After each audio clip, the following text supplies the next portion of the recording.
Karibu sana mtazamaji wangu, ni siku nyingine tena, ni wakati mwingine tena, na siku ya leo nina mada mezani inayosema sababu gani zinazosababisha mahusiano ya sasa kushindwa kudumu.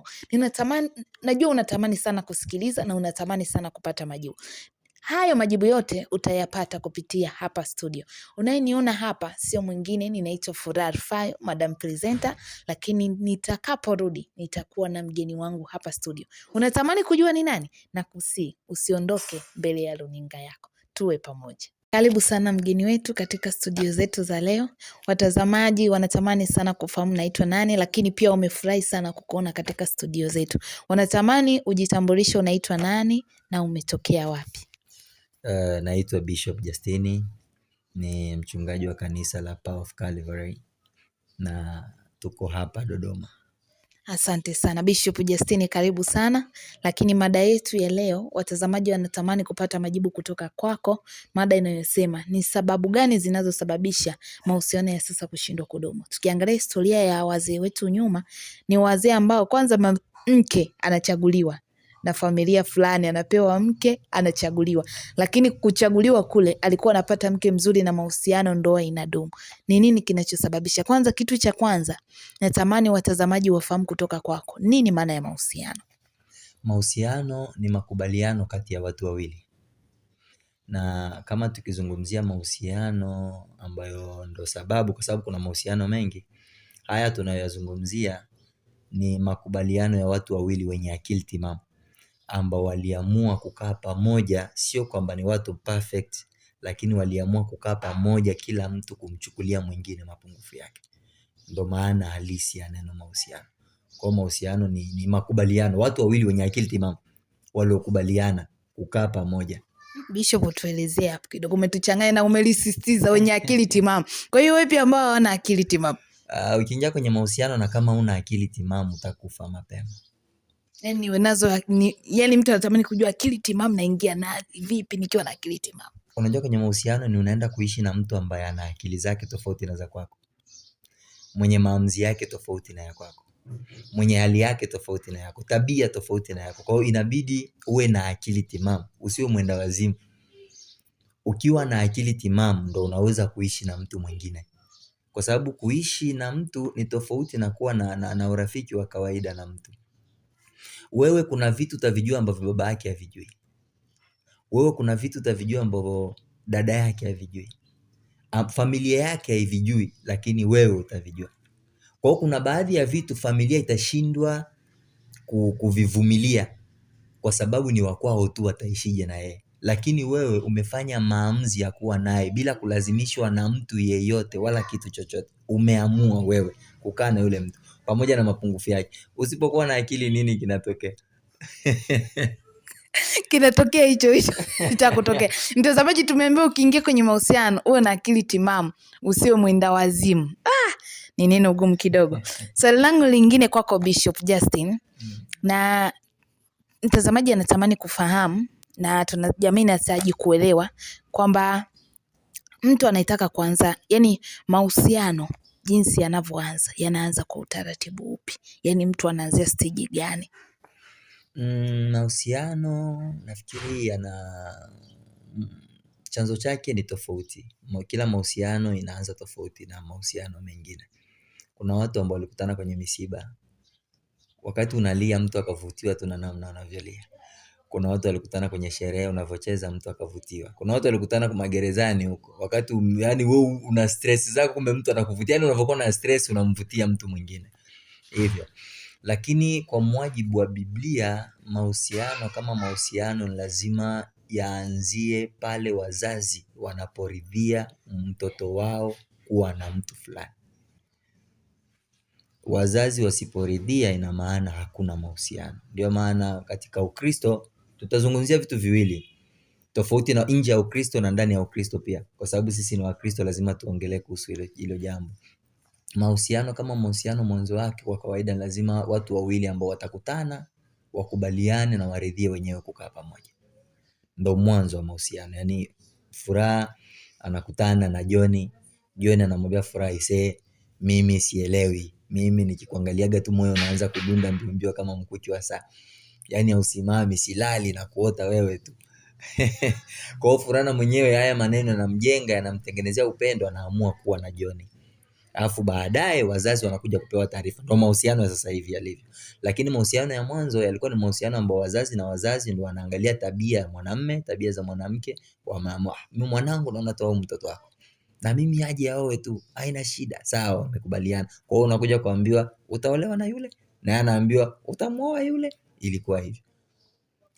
Sawa Bishop, lakini kabla sijaenda ni sababu zinazosababisha nini kinachofanya mahusiano ya sasa yasidumu. Natamani utupe historia kidogo ya kwamba ni kwa nini mahusiano ya mwanzo yalikuwa yanadumu.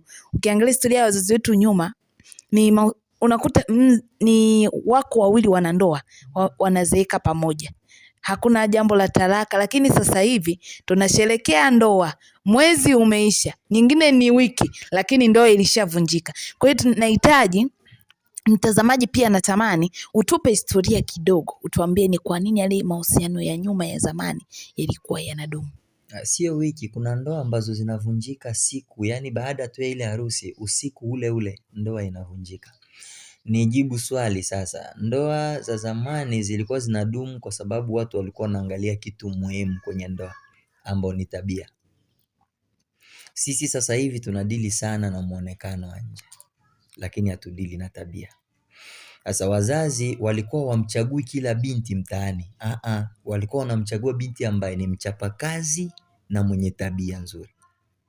Yaani kwanza angalie tabia yake, pili angalie uchapaji kazi wake. Ni mchapakazi kiasi gani? Je, ana uwezo mkubwa wa kufanya kazi? Ndiyo, sio mvivu. Ukiwa mvivu haupati ndoa. Kwa sababu kipindi cha zamani wanawake walikuwa wanaamka mapema sana.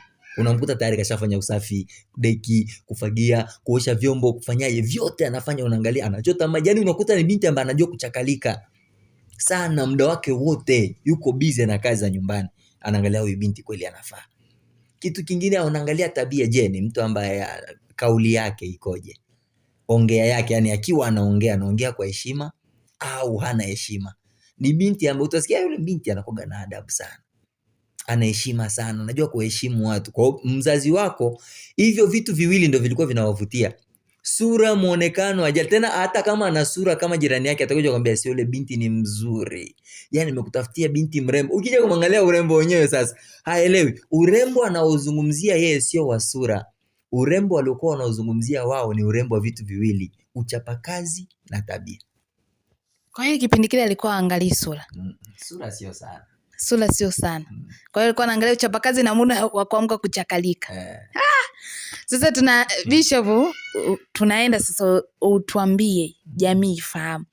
Umesema zamani walikuwa waangali sura, hawaangali maumbile. Lakini sasa hivi mimi sina majibu kwamba sasa hivi wanaangalia nini. Wewe ndio utatujibu. Sasa nataka utupe jibu. Zamani, ndio maana umetupa historia ya zamani, lakini sasa hivi hayadumu. Jamii natamani kufahamu ni sababu zipi zinazofanya hayo mahusiano hayadumu kwa sasa. Yaani mahusiano, uchumba, wapenzi hadi ndoa.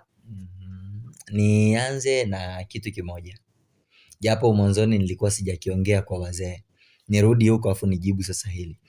Wazee pia waliingia kwenye ndoa au kwenye mahusiano huku ndani yake hana historia ya mtu mwingine. Yaani mwanamke akiolewa hana historia ya wanaume wengine tofauti na mwanamume anaenda kuolewa naye. Yaani historia nyingine kivipi? Kwamba nilikuwa na mtu kaniacha, yaani moyo wake bado umelindwa, hauna maumivu ya mahusiano yoyote nyuma. Yaani kwanza tu hata kuongea na mwanamume hajui. Hilo Bishop, hana historia ya maumivu yoyote nyuma. Mtu amekuacha, yale maumivu unayafuta. Yaani hicho kitu cha maumivu kipo, lakini kuna ile kuachilia, lakini kuna ile kuumia ndani, unajua. Ni kwamba labda mtu uko naye kwenye mahusiano miaka 5. Mwingine amefanya naye biashara, kafanya naye mipango ya maisha. Kakuacha. Sawa, amekuacha. Kakubali, lakini sasa umepata mtu sahihi, unaolewa au unaoa. Yale maumivu Bishop. Yaani nazungumzia maumivu ya mahusiano. Yaani wazee wa zamani, binti alikuwa anaolewa ni bikira. Mwanamume anaoa hana historia ya wanawake. Kwa hiyo hata mwili wake na akili yake haina kumbukumbu ya utamu wa mwanamke yeyote yule. Mwanamke na mwenyewe hana kumbukumbu ya ujuzi wa mwanamume yeyote yule, wala uwezo wa mwanamume yeyote yule. Anaenda kugundua kuwa hivi vitu vinafanyikaje ndani ya ndoa. Kwa hiyo mume wake akiwa dakika 2 anaridhika naye, akiwa dakika 3 anaridhika, kwa sababu hajawahi kufanya chochote hicho. Sasa hivi unaingia kwenye ndoa na mtu au umeanzisha mahusiano na mtu, yeye ana historia wanaume 20 kabla yako, wewe una historia ya wanawake 50 kabla yake. Katikati ya wale wanawake uliokuwa nao kuna waliofanya vizuri zaidi na kuna wale ambao hawajafanya vizuri zaidi. Kwa hiyo mwili, kumbuka, mwili hauokoki, mwili unalinda kumbukumbu. Ndio maana sasa hivi tukikupa chakula ambacho ulikilaga miaka mingi iliyopita, hiki chakula ni kama alichokuwa nakipiga marehemu bibi.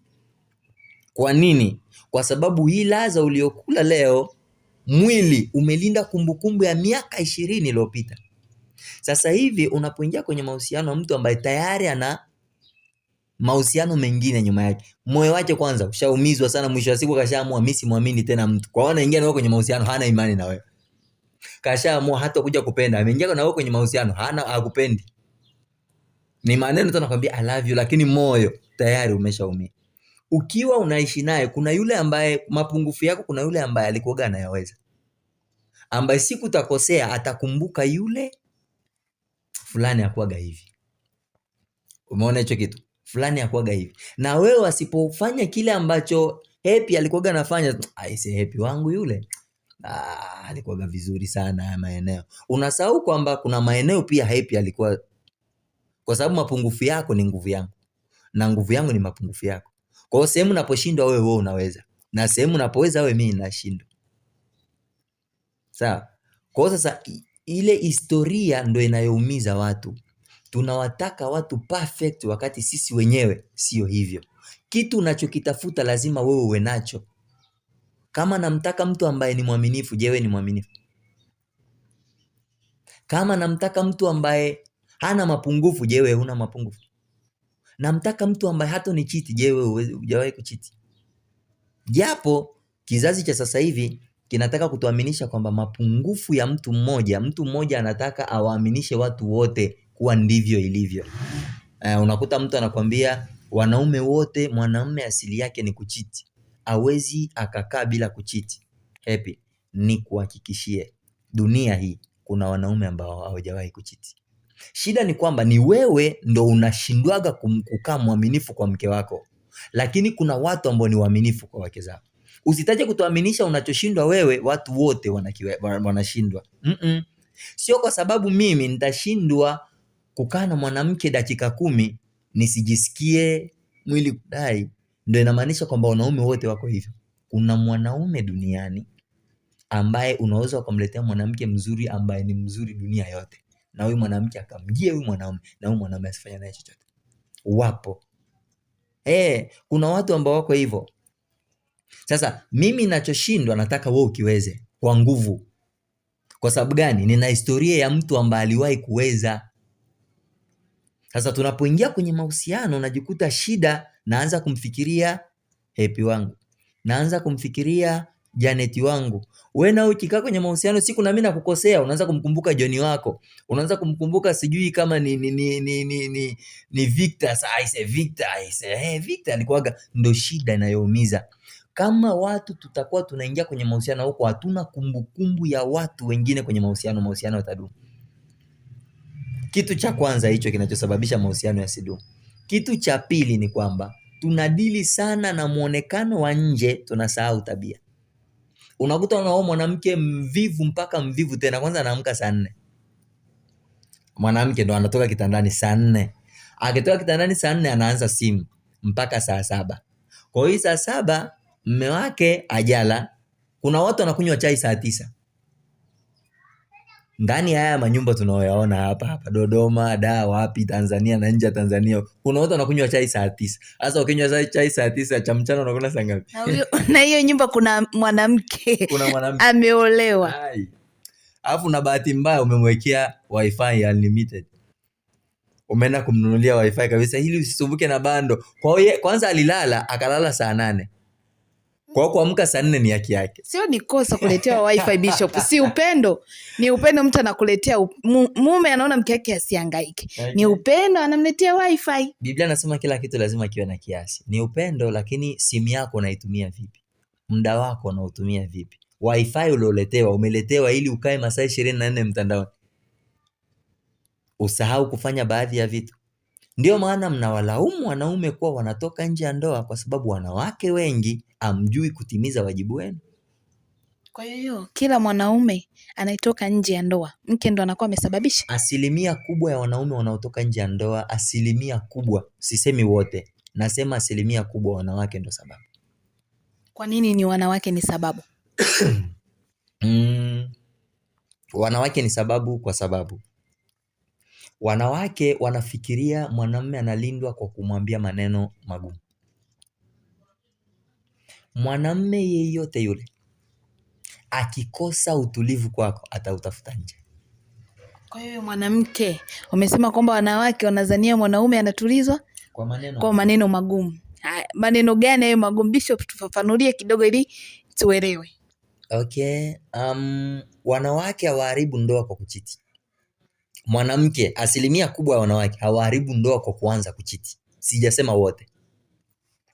Asilimia kubwa ya wanawake wanaanza kwa kutumia ulimi vibaya. Yaani maneno mengi. Maneno. Akishaanza kuwa na maneno mengi, mwanamume wacha nikwambie, mwanamume anaweza kukuchiti na huko anakupenda sana, lakini kwa sababu ya amani ya moyo wake ukampelekea kuchiti. Sasa kitendo cha mwanamume kuwa anapokea maneno machafu kwako kinampelekea akikuangalia asikuone tena mzuri. Yaani kuna wakati mwanamume anaweza kuwa akikuangalia hivi anakuona zombie. Yaani unaona kabisa unakuja hivi. Yaani mwanamke ambaye alimwoa akafunga naye ndoa akaona siku hiyo anamuona zombie kabisa. Yaani unamwangalia mwanamke unasema huyu mwanamume anakuona mzuri kama we ni mtiifu kwake. Ukiwa mtiifu, yani akikuangalia kila wakati ana feel. Ndio maana unaweza kujikuta mwanamume amechiti. Alafu unajiuliza huyu mwanamke aliyechiti naye wa nje ya ndoa jamani, hivi alimuona au mbona mwanamke mwenyewe ana mke ndani mzuri? Kwa nini amchiti nje na mwanamke? Wewe unafikiria kwamba hata yeye mwenyewe, hata tu wewe unaniangalia sasa hivi, hujui kuwa mke wako, mchepuko wako ni mbaya zaidi ya mke wako? Na wewe hujui kuwa mume wako anachiti na mwanamke ambaye wala afiki hata hapa? Wewe ni mzuri, una sura nzuri, una muonekano, una kila kitu. Kwa nini anakuchiti na yule ambaye ana sura kama jirani yake? Kwa sababu yule anamsikiliza na kumpa amani ambayo wewe unashindwa. Mwanamume sasa akishaanza kupokea ya maneno kwa muda mrefu, kitu atakachokifanya ataanza kukuepuka. Yaani anaanza kutafuta vitu vitakavyomsaidia ile maneno yako yasimuumize. Na kumbuka, amani ikitolewa na mtu inaweza ikarudishwa na mtu mwingine. Sasa kuna siku anaweza akapita barabarani. Kumbuka wanawake sio nyie tu ndio mnaosumbuliwa na wanaume. Kuna wanaume wanaosumbuliwa na wanawake pia. Sasa miongoni mwa wale wanawake ambao labda walikuwa wanamsumbua, alikuwa anamkataa mtoto wa watu, anasema mimi nimeoa, siku moja tu utajikuta na hasa kuna wale ambao wanafanya kazi, ametoka nyumbani umempa stress, afu kazini ana sekretari ambaye anamnyenyekea sana, unaweza kujikuta siku moja hivi akapita na sekretari. Kwa sababu gani? Hakutarajia kufanya hicho kitu, lakini mke ukampush. Sasa mke ukishapata taarifa ya kwamba mume wangu ananichiti, unasahau kwamba wewe ndo ulimpush. Kwa sababu wanawake mnafikiri mbona mimi sijawahi kukuchiti? Au kuharibu kwa kumchiti, uliharibu kwa kutumia kauli vibaya. Yaani ulimi wa wanawake ndo unaosababisha wanaume waende nje. Sijasema wote, asilimia kubwa ya wanaume wanaoenda nje ya ndoa wamesukumwa na wanawake zao kwa njia ya ulimi. Mtazamaji, kuna vitu unaona unaendelea kupata na unaendelea kujifunza. Bishop, nina swali kutoka kwako. Nilishaipitia baadhi ya mafundisho kuhusu mahusiano. Yule mwalimu aliyefundisha akasema, alikuwa anazungumzia kuhusiana na chanzo cha mahusiano kuvunjika kwa sasa. Moja wapo alilosema, akasema chanzo kinachosababisha kingine ya watu kushindwa kudumu kwenye ndoa au kwenye mahusiano. Mtu unakuta vile upo kwenye mahusiano na mtu, kama ni uchumba, unaingia kwenye ndoa, unakutana na kwenye ndoa na vitu ambavyo ukuvitarajia utavikuta. Yaani mwanaume labda alioa mwanamke atakuta mwanamke labda ni wa namna hii anavyomtaka, mwanamke yupo hivi, na mwanamke anaenda anatarajia nitakutana na mwanaume wangu yupo hivi, lakini akishaingia kwenye ndoa au wanandoa anakuta matarajio ni tofauti. Je, ni sahihi? Hivi vitu mara nyingi vinasababishwa na ndoa zetu sisi wa Kristo, ambao tunasema mtakiwi kukutana kimwili kabla ya ndoa. Na ndio maana nikasema kuna ndoa ambazo zilivunjika tokea usiku ule ule, baada tu ya ile harusi, sherehe ya harusi, walivyoenda ndoa ikavunjika. Namna gani? Unajikuta umemwoa mwanamke ambaye sio bikira, tayari ana experience yake, na wewe sio kwamba na mwenyewe uko hivyo, na mwenyewe na experience yako. Yeye kuna wale ambao amezoea bao 1 2 3 4 5, kuna wengine mpaka 6 na ambazo tena ni za dakika ambazo sio dakika chache, ni zile dakika nyingi. Wewe na mwenyewe umezoea wale ambao dakika 2 dakika 10 mnaona kabisa kitu kilikuwa kizuri. Umeenda unamuoa mwanamke ambaye yeye amezoea wale ambao dakika 40 saa mpaka kwenda zaidi. Mnapoingia kwenye ndoa mnamaliza hapana, inabidi tufuate process ya kila kitu, tusifanye chochote mpaka siku ya harusi, mpaka baada ya ndoa. Haya, wanasema nyinyi ni watoto wazuri. Huyo mnaanza maandalizi mpaka siku ya harusi, huyo umevaa suti, amevaa shela. Wazazi, nenda mwanetu, nenda. Haya, ni muda sasa, waacheni bibi na bwana waende sasa. Mnaondoka, mnaenda sijui loji, mnaenda sijui kama wapi ambako mtakuwa mmepaandaa wenyewe. Mmefika, mwanamke anajua kabisa kwamba huyu ni dakika 40. Wewe unajua kabisa kama mimi ni dakika 10. Na kwa sababu ndio watu ambao umezoea, ukajua kwamba watu wote wanaridhika na dakika 10. Kumbe kuna wale ambao dakika 10 hapana, dakika 40. Utakapoingia cha kwanza wewe mwenyewe ukimaliza sasa, sasa leo ilikuwa nzuri sana. Sasa yeye ndani anaganga ndo nzuri hivi. Kwa hiyo hivi utasema ndo nzuri. Wewe unafikiria ndani yake kuna nini? Kitu cha kwanza atakachokifanya atajumbia, sawa, labda ni kwa sababu ni kwanza, ngoja tuangalie pili itakuwaje. Kumbe wewe ni moja tu, mwenzetu mmoja, unaenda moja kwa moja mbinguni. Kwa hiyo ukishamaliza yeye anajiandaa huku kwamba mambo yataendelea kufika huko, anakuta anakuamsha then dakika 10 ukajitahidi sana, dakika 12 kesho tena hivyo. Ndani ya mwezi unafikiria huyu mwanamke atafanya nini? Siku atakutana na Joni wake wa dakika 50. Ndiyo ameolewa, lakini hapati kile ambacho alikuwa anakipata kabla ya ndoa. Siku atakutana na Joni wa dakika 50, wamekutana round about 7 pale. Wewe unafikiria kwamba akiwa na 15,000 au 20,000 aloji, kitu gani kitafanyika? Wataenda. Bishop, nina swali hapo. Umesema kwamba kuna ile desturi kwamba hamna kuoana mpaka tendo la ndoa. Ndio tendo mpaka kuoana. Sasa nina swali kwamba wewe unavyoshauri inabidi watu watimize kwanza tendo ndo waoane, au ni kwa sababu pointi ulivyoielezea ni kama umetuacha njia panda. Yaani ielezee ili tuelewe. Ni kwamba waliosema hamna kuona mpaka hivyo wamekosea au ni sahihi? Maana umetuacha njia panda watazamaji. Sitaki ugomvi na manabii na mitume na manabii na maaskofu. Unajua kuna mfumo ambao umewekwa, ambao mfumo hauendani na wakati tulionao. Kama utaniambia kwamba mbona Rebeka aliolewa na huko hajajuana. Rebeka alikuwa bado bikira na Isaka alikuwa bado hajamjua mtu. Kwa usije ukaleta experience yao utuletee sisi, utatuua. Ndio maana ndoa zao wazee zinadumu, za kwetu zinaharibika. Kwa sababu gani? Unataka kulinda kitu ambacho tayari kimeshatumika. Sijasema kwamba watu waanze kabla, lakini uwezo kukilinda kitu kilichotumika, ile kinalindwa, unaweza ukakilinda kikawa salama. Na ndo madhara yake yanatokea sasa ndani ya ndoa. Mimi kama ningekuwa na uwezo wa kuwashauri watu, mimi binafsi ningewaambia watu kabla, nendeni mkajaribu. Kwa nini? Kesho msije. Unajua watu sasa hivi mnaingia kwenye ndoa mnapima damu. Sawa? Na kama ukikuta una damu zenu zinaweza zikapelekea mzae watoto ambao utakuwa unaumwa, unaambia mtakiwi kuoana. Mnasahau kwamba kuna vitu vya msingi zaidi ya hivyo. Watu wanapima sijui magonjwa. maradhi, huyo ameathirika au hana, kama ana vitu gani. Mnasahau kwamba hivi vitu vyote hivi havina umuhimu, hakuna umuhimu wowote, ni vitu tu ambavyo vinakuja kusupport kitu ndoa imejengwa juu ya vitu viwili, ni na mazungumzo. Tendo na mazungumzo ndio vitu vinavyoimarisha ndoa. Ndoa ikikosa sex sio ndoa, na ndoa ikikosa mazungumzo sio ndoa. Kwa ndoa ni hivi vitu viwili, damu sijui vitajuana huko kwa mbele. Mtazamaji, naona umeendelea kujifunza, lakini una uwezo wa kucomment hapo kwenye hiyo account. Unaweza ukasema jambo, ukazungumza, ukatoa maoni yako. Tutaenda mapumziko, nitakaporejea hapa tutazungumza na Bishop. Sasa atatuambia ni nini tufanye ili tuweze kudumisha mahusiano yetu, japokuwa ametuambia neno la mwisho ni kwamba hivi vitu vyote vinavyofanyika, kupima damu, kufanyeje, havina maana. Lakini wewe mtazamaji pia unaweza ukatoa maoni yako, unaweza ukasema. Sio mwingine ni Madam Presenter, tuendelee kuwa pamoja.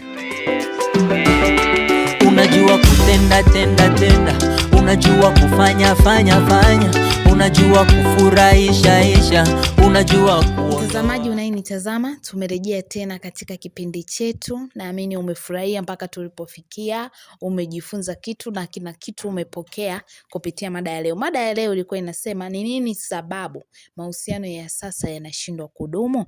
Tumepata pointi, Bishop ameelezea, amesema ni nini sababu, na amezungumza pia na wanawake kwamba pia sababu nyingine unakuta ni wanawake tunasababisha, kwamba kutokana na ulimi, maneno, tupunguze ukali wa maneno. Sasa tumerejea tena, ataenda kutuambia sasa ni nini tufanye ili mahusiano yetu yadumu, kwa sababu hakuna ambaye anatamani kuanzisha mahusiano alafu yakaishia njiani, au akaingia kwenye ndoa akaishia kupewa taraka. Sasa atuambie ni nini tufanye ili tuweze kutusaidia mahusiano yetu kudumu. Kitu kikubwa nafikiri inabidi turudi kule kule kwa wazee. Kwanza tuangalie tabia, tuangalie uchapakazi wa mtu. Ana uwezo gani wa kufanya kazi? Na pia dunia tulionayo inawahitaji watu wenye akili. Uwezo wake wa akili ukoje? Je, akiingia kwenye maisha yako kuna kitu ataongeza au kuna kitu atapunguza? Nafikiri ikiwa tutarudi huku itatusaidia sana. Na hata masuala ya cheating nafikiri itakuwa ni imepungua. Kwa sababu gani? Utakuwa na mtu anayekuridhisha ndani na nje. Yaani utakuwa na mtu ambaye akili yake inakupush kwenda mbele, moyo wake unakupa amani, tabia zake hazikusumbui, unajikuta mnaenda hivyo. Sio unafika nyumbani unakuta nyumba chafu, sio unafika kitandani unakuta kitanda pachafu, sio ukimhitaji hafiki unapotaka, sio ukimpa mawazo hana mawazo. Unajua kuna wanawake ambao, kuna wanaume wengine ambao ni wanaume masikio. Baby nataka tufanye hivi, nimesikia. Mtu masikio. Yaani kazi yake ni kusikia tu. Hana chochote anachokuongezea. Kuna mwingine ni macho, akishaona unaona kitu fulani no. Yeye ndo yani aongea kitu kingine tayari nimeona sawa. Kuna mtu ni mdo, yani mtu na mtu mwingine ni sawa. Yani kile unachofanya sawa. Hana wazo lolote analoleta kwako. Unajikuta ni kama vile upo mwenyewe, na wakati Biblia inasema nitamfanyia msaidizi. Sasa ni msaidizi gani ambaye anakuja bila kuwa na msaada wowote? Unamwambia haya maisha ni magumu, tuanze basi hata fungua kagenge hapa, mimi sina hela siku hizi lakini na kalaki moja haka, anza mimi niuze genge na uzuri wangu wote huu niuze genge. Unataka yani hivyo, unakuta moja kwa moja unajua huyu sio mtu wa maisha. Kikubwa tuangalie ni mtu gani unaingia naye kwenye mahusiano, ni mtu wa maisha au ni mtu wa starehe. Kuna watu ambao walioa wanawake wa starehe na sio wanawake wa maisha. Kuna watu ambao waliolewa na wanaume wa starehe, sio wanaume wa maisha. Yani tutoke huko kwenye starehe, tuingie kwenye maisha, kwa sababu maisha sasa hivi ni magumu tofauti na mwanzo kidogo. Kwa hiyo usipokuwa na mtu ambaye anakupush kwenda mbele, utakuwa tu na changamoto. Ndio unakuja kukuta kuna mtu mmoja nimeona amepost anasema unakuja kukutana na mwanamke wa maisha baada ya kuingia kwenye ndoa. Unakuja kugundua kumbe uliingia naye kwenye ndoa sio mwanaume au mwanamke wa maisha. Kumbe kuna mwingine ambao bado nilikuwa sijakutana naye. Kwa sababu gani? Tunawahi kukutana na watu ambao tunafikiria kuwa ni watu sahihi, kumbe sio watu sahihi.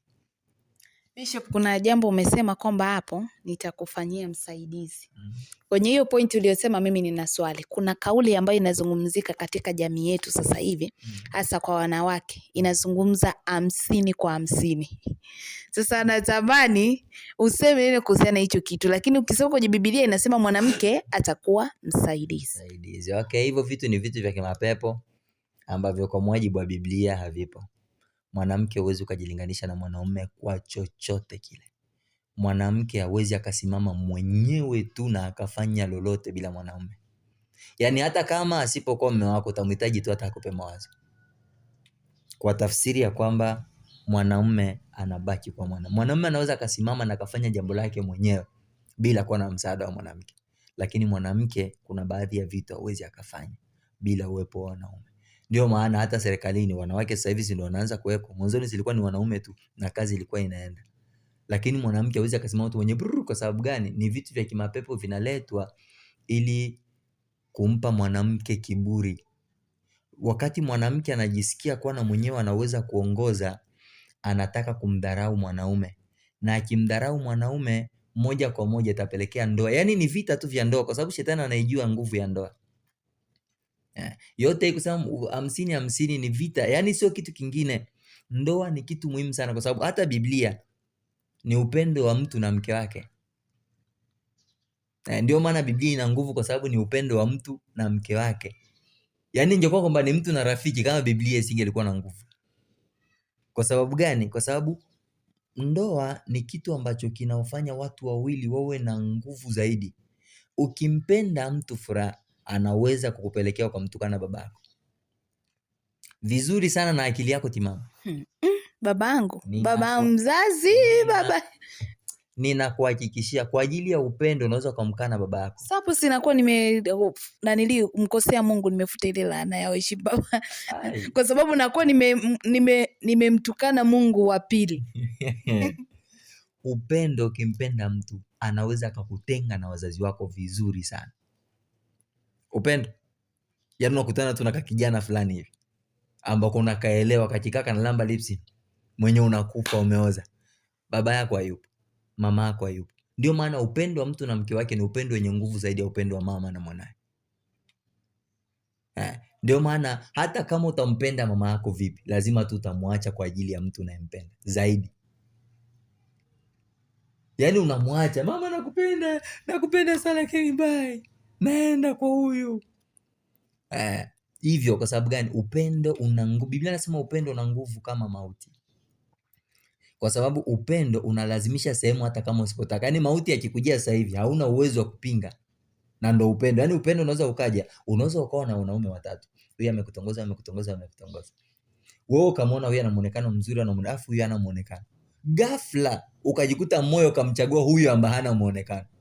Na wote unajitahidi, yaani unajua upendo ukishachagua, moyo ukishachagua sehemu, hata ufanye nini? Unaweza ukajilazimisha, lakini uwezi ukahamisha upendo. Ukipenda hapa, huyu ana muonekano, yawezekana ana hela, ana kazi, huyu hana hata kazi, hata nyumba yawezekana hana, hata kitanda tu hana, hata godoro hana. Lakini upendo ukishachagua hapa na usichague hapa. Kwanza hata ukiwa na utajilazimisha kuwa naye, lakini ana dakika 10 ya kuwa naye unaona kama vile ni saa 20. Alafu ukiwa na unaweza ukafanya masaa 2 ukaona kama vile ni dakika 2. Kwa nini? Moyo umechagua. Ndio maana Biblia ikasema upendo una nguvu kama mauti. Unajichagulia wenyewe wapi upende. Asante sana Bishop. Mtazamaji, nahisi umejifunza na kuna kitu umepata kupitia kipindi chetu cha leo. Lakini kwa kumalizia, neno moja natamani useme Bishop kwa mtazamaji. Kuna mtazamaji ambaye yupo ana mahusiano yake, lakini mahusiano yake ni kila siku mikiki. Mikiki, yani kila siku yale mahusiano lazima wakorofishane. Natamani useme neno moja juu ya hayo mahusiano. Mungu akusaidie. Kuonyeshe sio kila mtu anayekusumbua ndio sio sahihi kwako. Nafikiri kuna siku tutakuwa nafundisha kuhusu habari ya riziki. Sio kila unachokipoteza ndio sio riziki yako. Na sio kila ulichonacho ndo riziki yako. Riziki lazima uipambanie. Usipojua kuipambania riziki yako utaipoteza. Mwanamume au mwanamke uliye naye ni lazima ujue kumpambania. Usipojua kumpambania unaweza ukampoteza kwa namna moja au nyingine, huku ukidhani kuwa sio riziki na kumbe ni riziki. Bishop, hapo kwenye kupenda unazungumzia moyo na kupambania unazungumzia nguvu. Kuna mtu unampambania kila siku lakini habadiliki. Unakuta mtu kila siku anampambania mpenzi wake lakini tabia zile zile, maneno yale yale, kejeli zile zile, dharau zile zile, habadiliki. Mtu kama huyu unaendelea kumpambania? Kuna watu ambao ukiwapoteza maishani huwezi ukawapata tena. Hii nakwambia kabisa, kuna watu ukiwapoteza maishani hautowapata tena. Itakuja kopi yake. Haiwezi ikarudi tena. Kuna watu ambao wana neema kwenye mahusiano. Alikutana na mtu aliopendana, wakaachana, baadaye tena wakakutana na mwingine waliopendana. Alafu kuna wale ambao tokea alivyompotezaga mtu aliopendana sana, hajawahi kumpata mtu mwingine ambaye alikuwa na nafasi kama yule. Kwa hiyo huwezi kujua wewe upo kwenye fungu gani. Kikubwa ni muombe Mungu. Kama sio mtu sahihi, muombe Mungu afungue njia aweze kuondoka. Lakini kama ni mtu sahihi, pambana naye bro.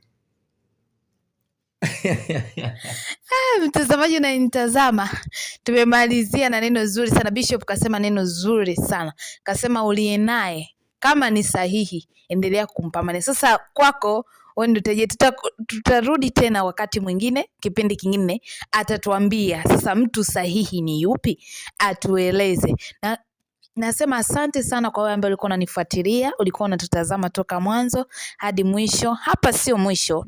Kuna kipindi kingine kizuri, taendelea na mwendelezo huu, na tutakaporudi siku nyingine, wakati mwingine, tutaanzia atatuambia kwamba ni yupi mtu sahihi sasa, ili tujue kwamba hiki niking'ang'anie, hiki nikiachie. Nakushukuru sana wewe uliokuwa unanifuatilia. Sina la ziada sana, ila mada leo ilikuwa nasema nini sababu mahusiano ya sasa yanashindwa kudumu, lakini mahusiano ya wazee wa zamani yalikuwa ni mahusiano ambayo yanadumu, na mtu anachaguliwa mume au anachaguliwa mke, lakini alikuwa ambaye anadumu sana kwenye ndoa zao. Sina la ziada mpaka sasa. Ninapenda nikushukuru sana na kutakia siku njema na kutakia wakati mwema. Usisahau kuachilia hapo komenti yako, una maoni yako, una jambo la kusema, unakaribishwa sana. Sio mwingine ni mimi Madam Presenter, naitwa Furaha Alfayo. Tuonane wakati mwingine. Kwa heri.